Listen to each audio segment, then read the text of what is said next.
আশিক মুমিনের ঠিকানা Medina Medina Ashiq মুমিনের ঠিকানা দিদার যদি পাও গো তোমরা দিদার যদি পাও গো তোমরা গানা নবীর দিওয়ানা হবে না এ দিদার যদি পাও গো তোমরা দিদার যদি পাও গো তোমরা গানা নবীর দিওয়ানা এ মদিনা মদিনা আশিক মুমিনের ঠিকানা মদিনা মদিনা আশিক মুমিনের ঠিকানা দিদার যদি পাও গো তোমরা দিদার যদি পাও গো তোমরা গানা নবীর দিওয়ানা মদিনা মদিনা আশিক মুমিনের ঠিকানা মদিনা মদিনা আশিক মুমিনের ঠিকানা নবী পাকের সাহাবী ছিলেন আবু বকর সিদ্দিকী নবী পাকের সাহাবী ছিলেন আবু বকর সিদ্দিকী নবীর প্রেমে ছিলেন তিনি দিওয়ানা আর একটু চিল্লে বলুন মদিনা মদিনা আশিক মুমিনের ঠিকানা মদিনা মদিনা আশিক মুমিনের ঠিকানা হে নবী পাকের সাহাবী ছিলেন আবু বকর সিদ্দিকী নবী পাকের সাহাবী ছিলেন আবু বকর সিদ্দিকী নবীর প্রেমে ছিলেন তিনি দিওয়ানা মদিনা মদিনা আশিক মুমিনের ঠিকানা মদিনা মদিনা আশিক মুমিনের ঠিকানা দিদার যদি পাও গো তোমরা দিদার যদি পাও গো তোমরা ঘনা নবীর দিওয়ানা হবে না এই মদিনা মদিনা আশিক মুমিনের ঠিকানা মদিনা মদিনা আশিক মুমিনের ঠিকানা আল্লাহুম্মা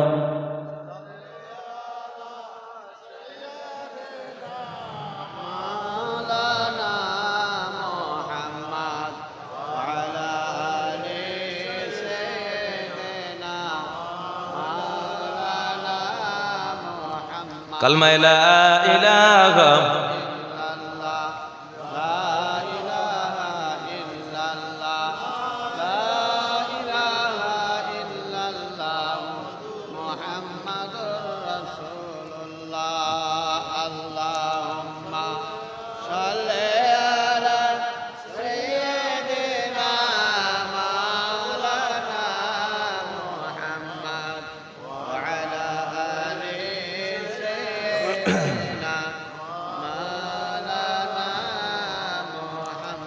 لا إله إلا الله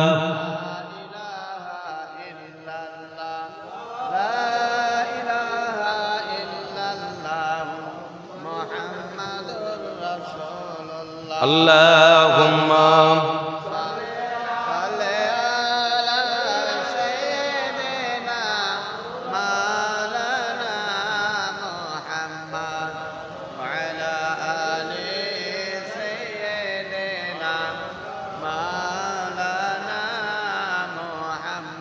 اللهم صل على سيدنا مولانا محمد وعلى آله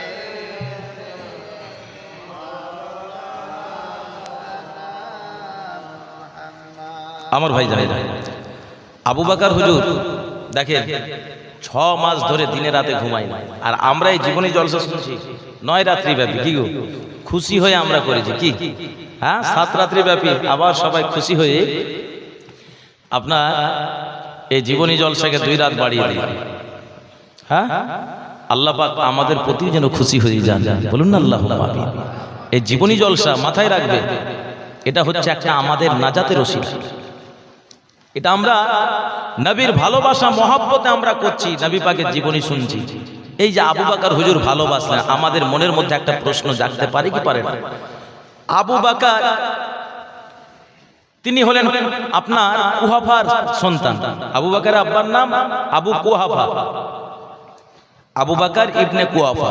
আবু বকর হলেন কুহাফার সন্তান। আমরাও আমাদের পিতা রয়েছে, আছে না নাই? সবারই পিতা মাতা আছে, তারাও দুনিয়ার জমিনে এসেছে মানুষ হিসাবে, আমরাও মানুষ হিসাবে। তারা যদি মর্যাদা পায়, এতটা তাদের সুনাম বাড়ে, আমাদের কেন বাড়বে না? হ্যাঁ, ইনশাল্লাহ আপনি আমল করেন, সৎ পথে চলেন, হ্যাঁ, আপনি যদি খুশবু থাকেন অবশ্যই লোক চিনে যাবে। একবার জোরে বলুন, এই খুশবুর মূল্য দেবেন কে? এই খুশবু হচ্ছে কেনা খুশবু নয়, আমলের দ্বারা খুশবু হন, বিশ্বে নামটা ছড়িয়ে যাবে। একবার জোরে বলুন। আবু বকর হুজুর তিনি এত কষ্ট করলেন, মর্যাদা পেলেন, আবু বকরের স্থান নবীর পাশে। একবার জোরে বলুন। আমার ভাই জানেরা, আমরা এত হতভাগা নালায়েক, আল্লাহ যেন আমাদেরকে কবুল করে নিয়ে নবীর আশিকানা করে অন্তত রাসূলুল্লাহ রওজা পর্যন্ত আল্লাহ দেখিয়ে দেয়। বলুন না ইনশাআল্লাহ, বলুন না ইনশাআল্লাহ। আমার নবী বললেন, বাবা আবু বকর আর দেরি নয়, চলো বেরিয়ে যেতে হবে। হুজুর কোথায়? কোথায়? বাবা আবু বকর হিজরত আর এই দেশে থাকতে দিল না, ও বদমাইশেরা সত্য ধর্ম প্রচার করতে দিল না, চলো। আল্লাহ নবী সাহাবী আবু বকর চোখে পানি গানা নিয়ে আমার নবী পাকের সঙ্গে মামা বেরিয়ে গেলেন। আল্লাহ নবী বারে বারে মক্কাতুল মুকাররমার দিকে ফিরে ফিরে তাকান, কারণ নিজের জন্ম ভিটে বাবা এই ইনায়েতপুর গ্রাম থেকে কোনো মানুষকে যদি আপনি গ্রাম ছাড়া করে দেন, ওই ব্যক্তিটা দুঃখ পাবে কি পাবে না? অবশ্যই পাবে। ও দুনিয়ার মুসলমানেরা, নবীর উম্মতেরা, নিজের নিজের জন্ম ভিটের একটা মর্যাদা রয়েছে বাবা। কারণ এমনি করে আল্লাহর নবী বলেছেন, নিজ নিজ দেশের ভালোবাসা প্রকাশ করাটা হলো ঈমানের অঙ্গ। একবার জোরে বলুন সুবহানাল্লাহ। আমাদের এটা মাতৃভূমি বাবা, ভারতবর্ষ হচ্ছে আমাদের দেশ। এই ভারতবর্ষের জন্য আমাদেরও ভালোবাসার দরকার আছে না নাই? ও নবীর উম্মতেরা, এটাও হলো আমাদের ঈমানের অঙ্গ। আমার নবী পাক সাল্লাল্লাহু আলাইহি ওয়াসাল্লাম কি মক্কাতুল মুকাররমা থেকে বাবা তাড়িয়ে দিচ্ছে, হিজরত করে আমার নবী ইয়াসরিবের দিকে রওনা হলেন। আবু বকর হুজুরকে নিয়ে বেরিয়ে গেলেন। আল্লাহ নবী এত জর্জরিত হয়ে যান বাবা। এমন সময় আমার নবী বলেন, বাবা আবু বকর, আমরা সোজা রাস্তা যাব না, আমরা হিজরত করব একটু ঘুরে। এর কারণ হলো সহজ রাস্তা দিয়ে গেলে এ বদমাশেরা রাস্তায় আমাদের আক্রমণ করতে পারে। না না না, অচেনা জায়গা দিয়ে আমরা যাব। আব্দুল্লাহ বিন আলী কোতলাইশি তিনি কিন্তু বাবা সেই রাস্তাটা জানতেন। আব্দুল্লাহ বিন আলী কোতলাইশি ইনাকে আল্লাহ পাক ইহুদি ধর্ম এমনি করেছে, তিনি বাবা ইহুদি ধর্ম অবলম্বী ছিলেন। আব্দুল্লাহ বিন আলী বিন কোতলাইশি এমনি করে তাকে আমার নবী বলেছিলেন, হে আব্দুল্লাহ বিন আলী কোতলাইশি, আমাকে উল্টো রাস্তাটা দেখিয়ে দেবে। তুমি চলে যাও জাবালের সুরি, সেই জায়গা গারের সুর বলে গর্ত রয়েছে, সেই জায়গা তুমি থাকবে। ওই গারের সুরে যখন আমার নবী গেলেন, জাবালের সুর থেকে গারের সুরে যাবেন বাবা। জাবাল শব্দের অর্থ হলো পাহাড়, সুর শব্দের অর্থ হলো বাবা এমনি করে দেখা যায়, এমনি করে পাহাড়ের নাম। আর কার মানে কত, সুর মানে বাবা এমনি করে পাহাড়টার নাম। কোন জওয়ানেরা, যুবকেরা সেই গারের সুরে আমার নবী পাক সাল্লাল্লাহু আলাইহি ওয়াসাল্লাম জন্ম ভিটের দিকে তাকায়, খানায় কাবার দিকে বারে বারে আমার নবী তাকায়। ও সোনার মানিক উম্মাতেরা, আল্লাহ নবী যখন জাবালে সুর পারে উঠছেন বাবা, আমার নবী পাক সাল্লাল্লাহু আলাইহি সাল্লাম কত দুঃখ রয়েছেন, পাহাড়ের পাথরে পা রেখেছেন, আর নবী পাকের পায়ের ভারে পাথরে গুলো বাবা গলে গলে যায়। জোরে বলুন সুবহানাল্লাহ। পাথর যখন গলে গলে পায়ের ছাপ পড়ে যায়, ওই সময় বললেন, ও বাবা আবু বকর, এমনি করে দেখা যায় আমার পা গুলো যদি পাহাড়ে পাথরের ছাপ পড়ে যায়, তাহলে এমনি করে শত্রু বাহিনী এরা বুঝতে পেরে যাবে, কি করব, মুসিবতে পড়ে যায়। তো ওই সময় আবু বকর হুজুর বলেছেন, ইয়া রাসূলুল্লাহ, হাবিবাল্লাহ, এই গারে সুর পর্যন্ত আপনাকে ঘাঁটতে হবে না, আমি আবু বকর আপনাকে আমার ঘাড়ে তুলে দিয়ে গাড়ি সুরে চলে যাব। আর একটু জোরে বলুন সুবহানাল্লাহ। ও নবীর উম্মতেরা, হযরত আবু বকর হুজুর আমার নবীকে কত ভালোবেসেছেন, মহব্বত করেছেন। যেই বাবা জাবালে সুর পাহাড়ে আমি গুনাহগার উঠতে লাগলাম বাবা, এমনি করে আমাকে 2 ঘন্টা পায়ে হেঁটে উঠতে লেগেছে। কতটা সময়? 2 ঘন্টা। হাঁপিয়ে গিয়েছি। যখন আপনার উঠতে উঠতে উঠতে উঠতে অর্ধেকটা উঠেছি, না হলেও আপনার 20 বার বসতে হয়েছে। হাঁপিয়ে গেছি। এবার সেখানে উঠে ভাবছি যে না, আর বোধহয় উঠতে পারবো, কারণ শুধু আপনার হাঁপাচ্ছি, আর ওঠা অসম্ভব হয়ে যাচ্ছে, আর বোধহয় পারবো না। তখন মনের মধ্যে জিদ আনলাম, আবু বকর হুজুরের জীবনীটা মনে পড়ে গেল। বলুন সুবহানাল্লাহ। আবু বকর হুজুর যদি আমার নবীকে নিজের ঘাড়ে করে নিয়ে তিনি যদি এতটা উঁচু জায়গা উঠতে পারে, তাহলে আমার অন্তরে কি নবীর ভালোবাসা নেই? আমি উঠব, মরবো, মরে যাব, নবীর ভালোবাসাই বলব। উঠতে লাগলাম, মনে সহজ হয়ে গেল। যে কথাটা মনে করেছি, আল্লাহ যেন মনটাকে, মনের মধ্যে একটু আরাম দিয়ে দিলে। নবী পাকের ভালোবাসার কি মহব্বত, আর এতটা কষ্ট বুঝতে পারলাম না, উঠে গেলাম। বলুন সুবহানাল্লাহ। উঠে গিয়ে একবারে জাবালে সুর পাহাড়ে মাথার উপরে গিয়ে 2 রাকাত নামাজ আদায় করলাম। তারপরে গারে সুর সত্যি খুব কষ্ট করে ঢুকতে হয়, কুকুরি হয়ে আপনার ঢুকতে হলো। লাইন দিয়ে লোক কাতারে কাতারে একবারে দাঁড় হয়ে আছে লাইন দিয়ে, একে একে আস্তে আস্তে আস্তে আস্তে আস্তে আস্তে ওই জায়গা ঢুকলাম। ঢুকে বসে বসে 2 রাকাত নামাজ আদায় করলাম। আদায় করার পরে সমস্ত নবীর উম্মতদের জন্য দোয়া করলাম, আল্লাহ আপনি আমাকে দেখালে আপনার সব বান্দাকে আল্লাহ আপনি দেখিয়ে দেবেন। একবার জোরে বলুন সুবহানাল্লাহ। সকলের জন্য দোয়া করেছি আমার ভাই জানেরা। তারপরে নিজের জন্য দোয়া করলাম, কারণ ওই জায়গা আমার নবী স্থান নিয়েছিলেন, কষ্ট করেছিলেন। ওই জায়গা আমি দেখতে পেলাম, আল্লাহর শুকরিয়া আদায় করলাম। খুশি কে হবে? আল্লাহ। তাই আপনাদের বলি যে হজ হোক উমরা হোক, একটু শরীর ভালো থাকা অবস্থায় যাওয়া প্রয়োজন। এই যাব, বয়সটা হোক, এই যাব, মজা পাবেন না। আমি জোয়ান ছেলে হয়ে গাড়ে সুরে উঠতে পারলাম, গাড়ে হেরাতে উঠতে পারি, কারণ একটা পাহাড়ে উঠলাম, 2 ঘন্টা সময়, নামলাম, নামার পরে আবার উমরা 5-6টা করে উমরা করতে হয়, করলাম। আবার দেখি যে না, একবারে আমি 2টো ছাড়বো না। এর কারণ হচ্ছে যে যদি বাই চান্স অসুস্থ হয়ে যায়, শরীরের দিকে লক্ষ্য রাখতে হলো, একবারে 2 জায়গা উঠবো, সাহস করলাম না। আল্লাহ যদি আবার নিয়ে আসে তো ইনশাল্লাহ তারপরে আগে গাড়ে হেরাতে উঠবো, তারপরে আবার আল্লাহ যদি সুযোগ করায় তো গাড়ি শুরু উঠবো। তো আমার ভাই জানেরা, ইনশাল্লাহ আপনাদের দোয়ায় আবার জানুয়ারিতে যাব, আবার যাব, কারণ সেখানকার স্বাদ যে একবার বলে না চিকে নেবে না, সে ভুলতে পারবে না। বলুন সুবহানাল্লাহ। বারে বারে যাবার ইচ্ছা করবে আমার ভাই জানেরা। তাই চেষ্টা রাখবেন, যাবার চেষ্টা রাখবেন। যদি কেউ যান জানুয়ারিতে যোগাযোগ করবেন, আমি ডাইরেক্ট সঙ্গে নিয়ে যাব। আমাদের থাকার জায়গা দূরে নয়, কাছাকাছি। দুনিয়ার মুসলমানেরা, নবীর উম্মতেরা, গাড়ি শুনে যখন বাবা আবু বকর আমার নবীকে নিয়ে উঠে গেলেন। কারেশনের মধ্যে ওঠার সাথে সাথে দেখা যায় বাবা আল্লাহ নবী সোমবারের দিন উঠেছিলেন। কারেশ্বরের মধ্যে বাবা দেখলেন অনেক জঙ্গল আর জঙ্গল। ওই জঙ্গলগুলো দেখে আবু বকর বলেছিলেন হুজুর আমি জঙ্গলগুলো পরিষ্কার করে নি। হযরতে আবু বকর জঙ্গলগুলো পরিষ্কার করে নিলেন। আবু বকর হুজুর ওই সময় আল্লাহর নবীকে সঙ্গে করে নিয়ে ওই কারেশ্বরের মধ্যে প্রবেশ করলেন।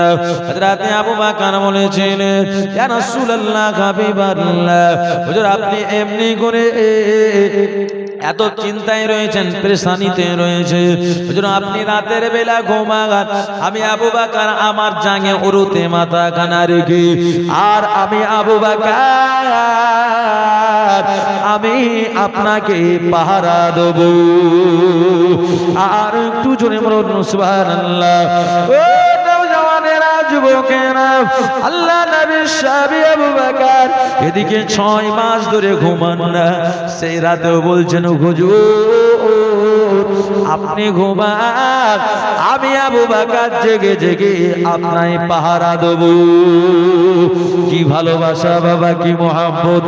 আর আমরা মুসলমান এই জীবনই হচ্ছে তো বাবা সবাই আসতে পারি না, আমরা আবার ঘুমাতে পাই। ও নওজওয়ানেরা যুবকেরা কি ভালোবাসা, কি মহব্বত। এমন সময় আল্লাহর নবী বলেছেন বাবা আবু বকর তুমি কি ঘুমাবে না? আবু বকর বলেছেন হুজুর না না না আপনি আরাম করুন, আপনি ঘুমালে আমি আবু বকর খুশি হয়ে যাব। ও নওজওয়ানেরা যুবকেরা আল্লাহ নবী আবু বকরের উরুতে মাথা রেখে ঘুমিয়ে পড়লেন।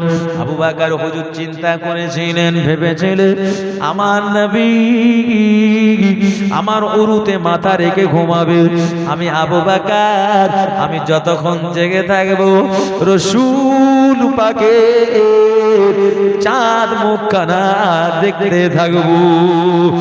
আর একটু জোরে বলুন সুবহানাল্লাহ। ও নওজওয়ানেরা, ও যুবকেরা, তোমরা বাচ্চারা আল্লাহ নবীর সাহাবী আবু বকর আমার নবী পাকের চেহারাখানা দেখে দাও না।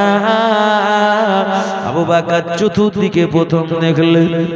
দেখতে দেখতে দেখা যায় কারেশ্বরের মধ্যে কয়েকটা গর্ত রয়েছে বাবা। ওই গর্তগুলোতে আবু বকরের মাথায় একটা পাগড়ি ছিল। কোন রিওয়ায়াতে আছে না না না আবু বকর হুজুরের গায়ে একটা চাদর ছিল। ওই চাদরটা টুকরো করে করে ওই গর্তটা বন্ধ করে দিয়েছিলেন। গর্ত যখন বন্ধ হয়ে যায় কাপড়ও শেষ। আবু বকর আমার নবী পাকের দিদারে দেওয়ানা। একবার জোরে বলুন সুবহানাল্লাহ। আবু বকরের নজরখানা পড়ে গেল আবু বকরের পায়ের কাছে একটা বড় গর্ত বাকি রয়ে যায়। আর ওই গুহাতে বাবা ছোট ছোট পাথর পাওয়া যায় না, সব পাথরই বড়। আবু বকর বলেন আমার কাছে কোনো পাথরের টুকরো নাই আর কাপড়ও নাই। আবু বকর ভাবলেন আমার নবী আমি যদি আমার পুটলাটা আনতে যাই আমার নবী এমনি করে ঘুমে ব্যাঘাত ঘটে যাবে। না না না আমার নবী পাকের ঘুমে আমি ব্যাঘাত ঘটাতে চাই না। হযরতে আবু বকর কি করলে? আবু বকর মনে মনে চিন্তা করলে এই গর্ত দিয়ে যদি কোনো পোকামাকড় বেরিয়ে যায়, আমাদের যদি দংশন করে না খায়, তাহলে আমরা বিপদে পড়ে যাব। তার থেকে ভালো আমি আবু বকর আমার নবী পাকের ক্ষতি হতে দেব না, দেব না। আমি আবু বকর আমার ক্ষতি হলে আমার নবী আল্লাহকে বললে ভালো হয়ে যাবে। আল্লাহ আল্লাহ রাসূলের ভালোবাসা মহব্বতে হযরতে আবু বকর তিনি নিজের পাখানা দিয়ে ওই গর্তটা বন্ধ করে দেন। আর একটু জোরে বলুন সুবহানাল্লাহ। কিছুক্ষণ পর দেখা যায় বাবা গর্ত থেকে পায়ে কি ঠোকা মারে, আবু বকর পা সরালেন না, দ্বিতীয়বার ঠোকা দেয়, আবু বকর পা সরালেন না, তৃতীয়বারে ঠোকা মারে, আবু বকর পা সরালেন না। এমন সময় চতুর্থবারে আবু বকর হুজুরের পায়ে কামড় দিয়েছে, আবু বকর হুজুরকে বিষ লেগে গিয়েছে। সেই বিষে আবু বকর হুজুর কাতরাচ্ছেন, চোখখানা দিয়ে গরম পানি ফোঁটা ফোঁটা পড়ে গেল রাসূলুল্লাহর মুখ মোবারকে। ও ভাইজানেরা, আল্লাহর নবীর ঘুমখানা ভেঙে গেল, কারণ চোখের পানি গরম। এই গরম পানি যে পড়েছে আমার নবী পাকের ঘুম ভেঙে গিয়েছে। আল্লাহর নবী দেখেন আবু বকরের চোখে পানি। আমার নবী বলেন, বাবা আবু বকর তুমি কাঁদো কেন? তোমার মনে হয় কষ্ট হচ্ছে? বাবা তোমাকেও তো বললাম ঘুমাও, তুমি কাঁদো কেন? তুমি অনেক দুঃখ পেয়েছো। আল্লাহর নবীকে আবু বকর বলেছিলেন, ইয়া রাসূলুল্লাহ, ইয়া হাবিবাল্লাহ, আমার আব্বা আম্মা কুরবান হয়ে যাক, আমি আবু বকর আমি আপনার ব্যবহারে কষ্ট পাই না। ও বাবা আবু বকর তুমি কেন কাঁদো বাবা? কান্নার কারণ কি? হযরতে আবু বকর রাদিয়াল্লাহু আনহু এই সময় বলেছিলেন, ইয়া রাসূলুল্লাহ, হাবিবাল্লাহ, আমি আবু বকর এই গর্তগুলো দেখলাম, সব গর্ত কাপড়খানা দিয়ে বন্ধ করে দিলাম, পায়ের গর্তটাতে কাপড় জুটলো না, আমি পা দিয়ে আপনার মহব্বতে বন্ধ করে দিয়ে যায়। ইয়া রাসূলুল্লাহ, হাবিবাল্লাহ, কিছুক্ষণ পরে আমার পায়ে কি যেন ঠোকা মারে আর আমার পায়ে দংশন করে আমার পাটা জ্বালা করা শুরু হয়ে যায়। এই দংশনে আমি আবু বকর আমার চোখখানা দিয়ে পানি বয়ে যায়। আল্লাহ নবী বলেছিলেন, ও বাবা আবু বকর তুমি গর্ত থেকে পাখানা তুলু। হযরতে আবু বকর হুজুর যে পাখানা বার করলে গলগল গলগল করে বিষধর সাপ বেরিয়ে যায়। ওই সাপটা বেরিয়ে নবীকে সালাম খানা জানায়, আর ওই সাপটা আমার নবীর কাছে ক্ষমা চায় রে, আমার নবী ক্ষমা করে দিলে ওই সাপটা মানব রূপ ধারণ করে ইন্তেকাল হয়ে যায়। আবু বকর বলেন, হুজুর কি ব্যাপার, সাপ কেন? এই গর্তে সাপ বেরোলো, আবার এই সাপটা আপনাকে সালাম দিল, ক্ষমা চাইলো, আপনি ক্ষমা করলেন, আবার মানুষ হয়ে গেল। আল্লাহ নবী বলেছেন, বাবা আবু বকর, ও বাবা আবু বকর শুনে রেখে দাও, জেনে রেখে দাও, এই সাপটা বাবা যা তা নয়, এই সাপটা ছিল বাবা মুসা নবীর উম্মতি। এমনি মুসা নবীর উপরে আমার আল্লাহ আসমানি কিতাব তাওরাত নাজিল করেছিলেন। ওই তাওরাত কিতাবে আমার আল্লাহ আমার জায়গায় বেশি নাম দিয়েছে আহমদ সাল্লাল্লাহু। মুসা নবীর নামটা কম জায়গা রয়েছে বলি এই বান্দাটা মনের মধ্যে হিংসা হয়ে যায়, আমার নবীর নাম বেশি জায়গা নাই, আহমদের নামটা বেশি জায়গা রয়েছে, ও আমার নামটাকে তুলে তুলে তুলে তুলে ফেমনি করে ছিঁড়ে ছিঁড়ে তুলে নিয়েছে। এই নামের সঙ্গে বেয়াদবি করার কারণে আমার আল্লাহ রাব্বুল আলামিন এই ব্যক্তিটাকে সাপে পরিণত করে দেয়, আর সেখান থেকে চলে যায় মুসা নবীর কাছে।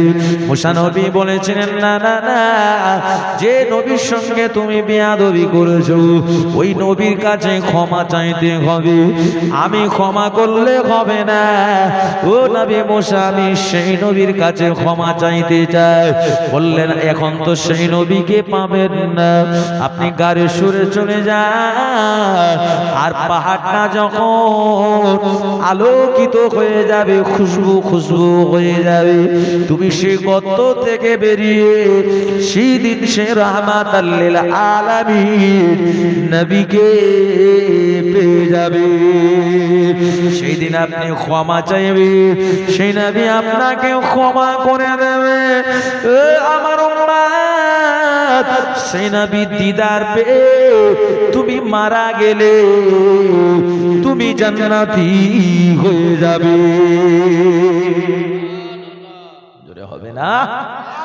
মুসা নবীর উম্মত মুসা নবীকে দেখলেন, আর যেদিন গায়ের সুরটা আলোকিত হয়ে গেল, খুশবু খুশবু হয়ে গেল, গর্ত থেকে সাপ হয়ে বেরিয়ে আসলেন, নবীর কাছে ক্ষমা চাইলেন, নবী পাককে দেখতে পেলেন। আমার নবী তাকে ক্ষমা করলেন, সাথে সাথে ইন্তেকাল। আমার নবী পাকের উম্মত হয়ে সে মারা গেল। একবার জোরে বলুন। আল্লাহ নবী বলেছেন, বাবা আবু বকর, ও বাবা আবু বকর, কোন জায়গা তোমার ক্ষত জায়গা রয়েছে, ওই জায়গাতে আমার নবী একটু থুতু মোবারক লাগিয়ে দিলেন। হযরত আবু বকর হুজুর বলেছিলেন, ওই থুতুখানা লাগানোর সাথে সাথে আমার বিষ পানি হয়ে যায়। আর একটু জোরে বলুন সুবহানাল্লাহ। ও নওজওয়ানেরা, যুবকেরা, আল্লাহর হাবিব সাল্লাল্লাহু আলাইহি ওয়াসাল্লামের থুতু মোবারকে আল্লাহ পাক কি মর্যাদা দিয়েছেন, কি সেবা দিয়েছেন। ও সোনা মানিকেরা, কিছুক্ষণ পর দেখা যায় আবু জেহেল বাবা চলে গিয়েছে। এমন সময় আমার আল্লাহ তার আগে আগে মাকড়সা পাঠিয়ে দেন, আর কবুতরকেও পাঠিয়ে দেন। মাকড়সা জাল বুনে দেয়, আর ওই গুহার গর্তে বাবা কবুতর ডিম পেড়ে দেয়। আবু জেহেল আর আমার নবী পাকের বাবা দূরত্ব 4 ফুট। আবু জেহেল যেই যাচ্ছেন, আবু বকর হুজুর বলছেন, হুজুর এই আবু জেহেল চলে এসেছে। কই? বলছে এই তো। আমার নবী বলছে, বাবা আবু বকর চিন্তা করো না, ভয় করো না, লা তাহজান ইন্নাল্লাহ মা'ানা, আমাদের সঙ্গে আমার আল্লাহ রয়েছে। একবার জোরে বলুন সুবহানাল্লাহ। বলছে হুজুর চলে এসেছে। কোথায়? বলছে এই তো। আবু বকর বলার সাথে সাথে নবী দেখছে। ও বদমাইশ যদি ঠিকভাবে দেখতো নবীকে দেখতে পেয়ে যেত, কিন্তু ও দেখতে পেল কবুতর আপনার ডিম পেড়েছে, মাকড়সা জাল বুনেছে। এখানে যদি মোহাম্মদ প্রবেশ করে তাহলে মাকড়সার জাল থাকবে না। কি থাকবে? জাল ভেঙে যাবে। আবার জাল যদি ক্ষণিকের মধ্যেই বুনে দেয় তাহলে মাকড়সা তো ডিম তাড়াতাড়ি, আপনার কবুতর তো ডিম পাড়তে পারবে না। ওর মনে এই ধারণা, ও মুখ আলগা করে পার হয়ে চলে যায়। একবার জোরে বলুন। আমার আল্লাহ রাব্বুল আলামিন মাকড়সা জাল বোনা আর কবুতরের ডিম পাড়াটাকে আল্লাহ কবুল করে দিয়ে মাকড়সা এবং এমনি করে বাবা কবুতরের নামে কোরআন মাজিদে বাবা একটা সূরা নাজিল করে দেয়। সেই সূরাটার নাম হলো সূরাতুল আনকাবুত। জোরে বলুন সুবহানাল্লাহ। ও নওজওয়ানেরা, যুবকেরা, তরুণেরা, বাচ্চারা, সেই দিন 3 দিন থাকার পরে আল্লাহ নবী বললেন, বাবা আবু বকর আর গাড়ির সুরে থাকা যাবে না, ইয়াসরিবের উদ্দেশ্যে রওনা খানা দাও। ইয়াসরিবের উদ্দেশ্যে যখন পাড়ি খানা দিলে ইয়াসরিবের দিক যেতে যেতে বাবা বিশাল মরুভূমি, ওই মরুভূমি পার হয়ে যায়, খাওয়া দাওয়া সব ফুরিয়ে যায়। আল্লাহ নবী সাহাবী আবু বকর বলেছেন, ইয়া রাসূলুল্লাহ, হাবিবাল্লাহ, আমি আবু বকর আমার বড় ক্ষুধা পেয়েছে। এমনি করে মশকের পানি শেষ হয়ে যায় আর খাবারও শেষ হয়ে যায়। আমার নবী বলেছিলেন, বাবা আবু বকর আর চিন্তা করার নাই, আল্লাহর রাস্তায় বেরিয়েছি, আল্লাহ পাক অবশ্যই তার বান্দা বান্দিগি রিজিকের মালিক আমার আল্লাহ আমাদের রিজিক দিয়ে দেবে। আর একটু জোরে বলুন সুবহানাল্লাহ। ও বাবা আবু বকর, দেখো বাবা দেখো, কেউ এমনি করে কোনো রাখাল মানুষ এদিকে ছাগল চড়ায় নাকি? আবু বকর দেখলেন না না না, কোন রাখাল মালিক ছাগল চড়ান না। আল্লাহর নবী বলেছেন আবু বকর চতুর্দিকে তাকায়, চতুর্দিকে তাকাতে তাকাতে দেখা যায় আমার নবীকে আবু বকর বললেন হুজুর ওই যে একটা বাড়ি দেখতে পাই, ওই বাড়িতে ছাগল মনে হয়ে থাকতে পারে, কারণ ফাঁকা জায়গা এরা বাড়ি দিয়েছে, মনে হয় এরা ছাগল পালনের জন্য। আল্লাহর নবী বললেন বাবা আবু বকর তাহলে চলো যাই সেখানে। আমার নবীকে আবু বকর সঙ্গে ঘুরিয়ে নিয়ে ওই বাড়ির দরজার সামনে চলে আসলেন। গেটেতে বাড়ি দেখায়, গেটে বাড়িখানা দেওয়ার সামনে সামনে দেখা যায় বাবা সাথে সাথে একজন বড় মহিলা, এত লম্বা, এমনি মোটা সোটা দেখতে কালো, লম্বা চওড়া হিষ্টপুষ্ট মহিলা চলে আসলেন। বললেন মা আপনার নাম কি? ওই সময় বলেছিলেন আমার নাম হলো উম্মে মাকাবা। ওই সময় আবু বকর বলেছিলেন মা আপনার বাড়িতে কি কোনো ছাগল আছে? উম্মে মাকাবা বলেছিলেন হ্যাঁ আমার বাড়িতে ছাগল রয়েছে, কিন্তু ও এমনি করে কোনো দুধওয়ালা বকরি না, দুধওয়ালা বকরি গুলোকে আমার স্বামী আবু মা বাপ কয়েকদিন ধরে মরুভূমি এলাকা চড়াতে গিয়েছে, কয়েকদিন থেকে বাড়ি ফিরে না। আমার বাড়িতে একটা রুগ্ন ছাগল রয়েছে। আল্লাহর নবী বললেন বাবা আবু বকর ওই রুগ্ন ছাগলটাই আনতে বলো। ওই সময় ওই ছাগলটা আনতে গেলেন, ওই সময় উম্মে মা বাপ বললেন বাবা আবু বকর কি হবে এই রুগ্ন ছাগলটা? ওই সময় আবু বকর বলেছিলেন মা এই ছাগলটার দুধ দহন করা হবে। হবে না? উম্মে মা বাপ বলছে পাগল নাকি, এ ছাগলটা তো উঠে দাঁড়াতে পারে না, আর হাড়গুলো জেগে রয়েছে, শক্তি নেই, আর এর বাচ্চা হয়নি, বাচ্চা না হলে দুধ দেবে কি গো, দেবে? অসম্ভব। উম্মে মা বাপ ভাবছে বলে হয় মজা করে বলছে, ছাগলটা নবীর কাছে নিয়ে গেলেন। আল্লাহর হাবিব বললেন বাবা আবু বকর একটা দুধ দহনের জায়গা আনতে বলো। বললেন মা একটা পেয়ালা আনো। একবার জোরে বলুন পেয়ালা। পেয়ালা কি হবে? বলছে দুধ দহন করা হবে। উম্মে মা বাপ বলছে বাস্তবে কি এরা দুধ দহন করবে? এদের মাথা কি খারাপ হয়ে গেছে? এদের দেখে তো মনে হয় না পাগল, কারণ যার ভুরুটা জোড়া একে দেখে মনে হয় এর চেহারা দেখতে এত সুন্দর, তার ব্রেন কত সুন্দর হতে পারে। ইনাকে দেখে মনে হয় আসমানের চাঁদ ইনার কাছে হার মেনে যাবে। একবার জোরে বলুন সুবহানাল্লাহ। কিন্তু ইনাদের মুখে এরকম কেন কথা? বলছে মা আনুন না পেয়ালা। উনি পেয়ালা এনে দিলেন। বলছে এই ছোট পেয়ালাতে কি হবে? একবার জোরে বলুন বড় পেয়ালা দেন। উম্মে মা বাপ কিন্তু সত্যি ভিতরটা জ্বলছে, হ্যাঁ রাগ হচ্ছে, কি করবে বড় পেয়ালা? এই ছোট পেয়ালা ভর্তি দুধ দহন করুন, কারণ বাচ্চা হয়নি, এমনি রোগা, এই দুধ কোথা থেকে দেবে?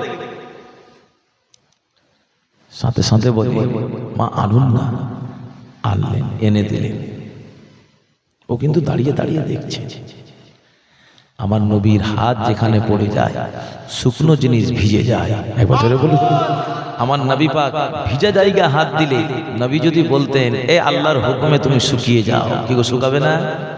হ্যাঁ, মুসা নবী আশা যদি সাপে পরিণত হয়ে যায়, আমার নবী পাকের নুরানি হাত যেখানে পড়বে ভিজা জায়গা শুকিয়ে যাবে। একবার জোরে বলুন শুকনো জায়গা ভিজে যাবে। আমার নবী আল্লাহর নাম নিয়ে ছাগলটা পিঠ মোবারকে পিঠে হাত দিলেন, হাত মোবারক দিলেন। যেই হাত মোবারক লাগিয়েছেন সাথে সাথে রুগ্ন ছাগলটাকে আল্লাহ মোটা তাজা করে দাঁড় করে দিয়েছে। জোরে হবে না? মোটা তাজা হয়ে গেছে। আমাদের মোটা করতে কত খাওয়াতে হয় বলেন তো? হ্যাঁ, এই যে নানা গরু পুষে মাঝে মধ্যে কুরবানির সময়, হ্যাঁ 10,000 টাকাতে নেয় আর 45,000 টাকা বিক্রি করে, কত লাভ করে। আমার ভাই জানে না, কিন্তু কত খরচ করতে হয় জিজ্ঞেস করে, ওর পিছনে কতটা লেগে থাকতে হয় মোটা করার জন্য, সেটাই তো মেন পরিশ্রম। কি সেটা তো খাটনি। আমার নবী পাক সাল্লাল্লাহু আলাইহি ওয়াসাল্লাম হাত দেওয়ার সাথে সাথে রুগ্ন ছাগল মোটা হয়ে গেল। বলুন সুবহানাল্লাহ। উম্মে মা বাবা অবাক হয়ে গেলেন, কি আমি দেখছি? হাড়গুলো গোনা যাচ্ছিল, হাড় নেই, সব গোছে ভর্তি। একবার জোরে বলুন। সাথে সাথে আমার নবী আল্লাহু আকবার বলে দুধের প্লানে হাত লাগালে পুরো দুধের প্লানটা ভরপুর হয়ে গেল। একবার জোরে বলুন। একবারে দুধে ভরপুর। আল্লাহ নবী বললেন, বাবা আবু বকর তুমি দুধ দহন করো। সাথে সাথে আবু বকর হুজুর আল্লাহ পাকের নাম কানা নিয়ে দুধ দহন করতে লাগলেন। পেয়ালা ভর্তি হয়ে গেল, কিন্তু বাবা ছাগলের পালানে দুধ যতটা রয়েছে ততটাই রয়ে যায়। আর একটু জোরে বলুন সুবহানাল্লাহ। আল্লাহর নবী পান করলেন, আবু বকর হুজুর পান করলে বাকি অবশিষ্ট দুধ রয়ে যায়। ওই দুধটা উম্মে মা বাপকে দিয়ে দিলেন। মা উম্মে বাবা আপনি এই দুধটা খাবে, আর আপনার স্বামী আবু মা বাপকেও খাওয়াবে। আবু মা বাপ যখন এসেছিলেন, আল্লাহ নবী আবু বকরকে নিয়ে বিদায় নিয়ে নেন। এমন সময় উম্মে মা বাপ বাড়িতে এসেছিলেন। আরে এই ঘটনা যখন শুনিয়েছে, আবু মা বাপ ওই সময় স্ত্রী উম্মে মা বাপকে বলেছিলেন, স্ত্রী আমাদের বাড়িতে আমাদের আল্লাহ পাকের হাবিব এসে যায়। ও উম্মে বাবা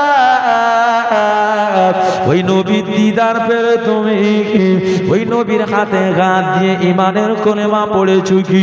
উম্মে মা বাপ বলেছিলেন আমি তো জানি না, কিন্তু সত্যি সত্যি নবীকে দেখলাম, উনি নবী ছাড়া আর অন্য কেউ হতে পারে না। ও আমার স্বামী আবু মা বাপ, কারণ ওই ব্যক্তির চেহারা দেখলাম, ভুরুটা জোড়া, চেহারা কানা চাঁদের থেকেও আলো। আর একটু জোরে বলুন সুবহানাল্লাহ। পরবর্তীতে বাবা আবু মা বাপ আর উম্মে মা বাপ আমার নবী পাক সাল্লাল্লাহু আলাইহি ওয়াসাল্লামের কাছে মদিনায় গিয়ে ঈমানের কলেমা পড়ে মুসলমান হয়ে যায়। আর একটু জোরে বলুন সুবহানাল্লাহ। আল্লাহর হাবিব সাল্লাল্লাহু আলাইহি ওয়াসাল্লাম আবু বকরকে নিয়ে যাচ্ছেন কোথায়? ইয়াসরিবের দিকে, আবু মা বাপের বাড়ি থেকে। আর এমন সময় আমার নবী পাক সাল্লাল্লাহু আলাইহি সাল্লাম আর আবু বকর উটের উপরে সওয়ার হয়ে রয়েছে, উটের উপরে সওয়ার অবস্থা রয়েছে। এমন সময় আপনার আবু জেহেল একজনকে ঠিক করেছে যে কেমন ব্যক্তি রয়েছে, মুহাম্মাদের গর্দান যদি আনতে পারো তাকে 100টা আলকাসুয়া উট দেব। কি দেবে? আলকাসুয়া উট। এখন যেমন আমাদের বাজারে একটু নামি দামি গাড়ি হলো আপনার, কি গো বাচ্চারা থার্ড, কি যদি বলে থার্ড গাড়ি দেবো, থার্ড 100টা, অমুক ব্যক্তিকে মারতে হবে, ও কি করবে? তাহলে 100টা গাড়ি পাবো না, ওকে মার্ডার করে ছাড়বে। হ্যাঁ, কার লোভে? গাড়ির লোভে। ওই সময় আবু জেহেল বলল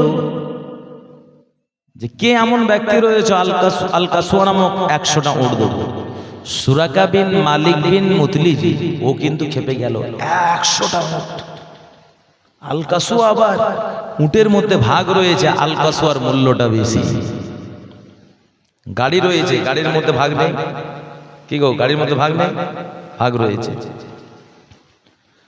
ও বলে 100টা আলকাসুয়া পাবো, তাহলে বসে থেকে লাভ নেই, আমাকে এগিয়ে যেতে হবে।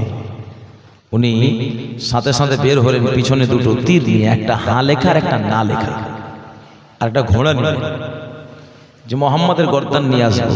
উনি পিছন থেকে নিশানা করে তীর বার করলেন, তো লেখা উঠল না। মক্কাতুল মুকাররমার জমিনে এটা কিন্তু ভাগ্য নির্ধারণ করত, না লেখা তীরটা আসলে তারা ভাবতো যে না আমি এই কাজে সাকসেস হব না, হ্যাঁ লেখা আসলে এই কাজে আমার সাকসেস হবে। ও তিনবার তুললেন, তিনবারই না লেখা উঠলো। একবার জোরে বলুন। ও কিন্তু হাল ছাড়লো না, লোভে পড়ে গিয়েছে। আমরা বলি না যে আপনার অতি লোভে তাতে নষ্ট, হ্যাঁ, লোভে পাপ পাপে মৃত্যু। এটা গোদা বাংলায় বলে লোভে পাপ পাপে মৃত্যু। এই কিন্তু লোভে পড়েছে, না মোহাম্মদের গর্দান নিতেই হবে। ও কিন্তু ছুটেছে, ঘোড়া পরিচালনা করেছে। যেতে যেতে দেখা যায় ঘোড়ার পা ধসে ও জমিনে পড়ে গেল। বলুন সুবহানাল্লাহ। আবারও উঠে তীর নিক্ষেপ নিল, আবার না লেখা। দ্বিতীয়বারে ছুটলো, আবার ঘোড়া বসে পড়লো, ও আবার জমিনে লুটিয়ে পড়লো। বলুন সুবহানাল্লাহ। তৃতীয়বারের চেষ্টায় বাবা সে বেরিয়েছে। ও চিন্তা করেছে আল্লাহর নবীকে এগিয়ে যাব।